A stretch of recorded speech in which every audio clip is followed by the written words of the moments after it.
Kemarin itu kalau sudah tahu kasusnya Warkop Marpaung, pasti banyak yang tahu, kemarin udah sempat viral.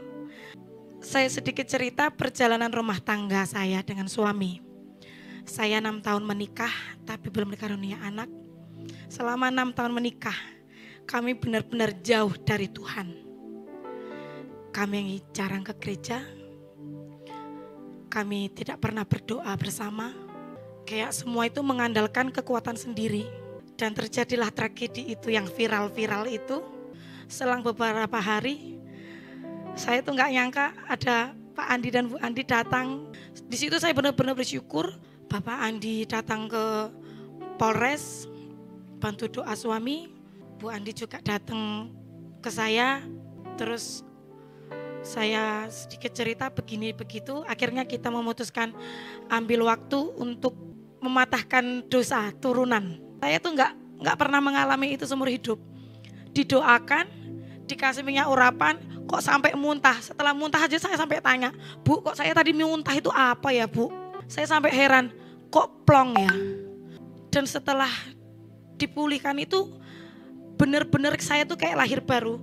Rasanya tuh kayak nggak pernah saya mengalami sedekat ini dengan Tuhan. Dulu benar-benar tuh kayak malas ke gereja. Tapi setelah dipulihkan itu rasanya tuh kok kayak haus terus.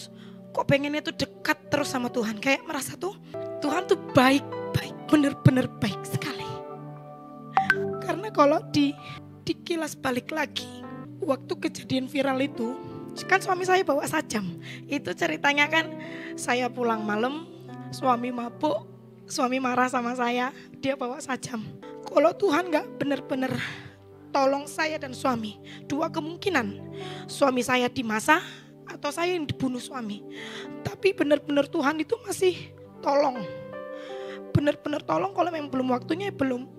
Terus sekarang saya itu merasa gini, udah gak ada rasa malu, rasanya malah bersyukur atas kejadian itu kemarin. Kalau seandainya Tuhan tidak izinkan itu terjadi, mungkin saya benar-benar jauh dan makin jauh ke Tuhan. Benar Tuhan itu izinkan cobaan itu, tapi dia tuh gak pernah lupa untuk tolong, tidak pernah ditinggalkan. Karena setelah dipulihkan benar-benar saya merasakan tuh dampaknya besar sekali buat hidup saya. Sekalipun mungkin masalah saya sampai saat ini belum selesai, tapi saya tuh memandang masalah itu bukan hal yang berat lagi. Kayak tetap ada sukacita. Kalau dulu saya setiap ada masalah itu saya selalu bersungut-sungut. Kayak mengandalkan kekuatan sendirilah. Marah, kecewa. Sampai dulu pernah mikir sampai bunuh diri.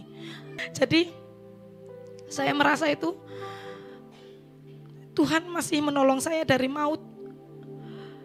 Dikasih, apalagi kemarin Bu Andi itu kasih firman itu tentang pekerjaan Roh Kudus. Saya selalu berdoa sama Tuhan, jangan sampai padamkan Roh Kudus itu ke saya. Karena saya benar-benar tidak mau lagi kembali ke diri saya yang dulu.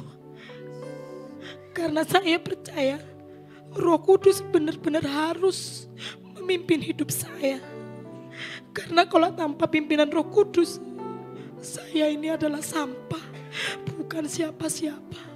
Tapi benar-benar kebaikan Tuhan itu terus kasih. Jadi saya tuh gak bisa berkata apa-apa lagi selain bilang benar-benar terima kasih Tuhan masih mempercayakan saya dipenuhi Roh Kudus. Jangan pernah lepaskan dan padamkan Roh Kudus itu. Karena saya pernah merasakan tanpa pimpinan Roh Kudus hidup saya benar-benar hancur. Dan saya tidak mau kembali lagi dengan hidup saya yang dulu.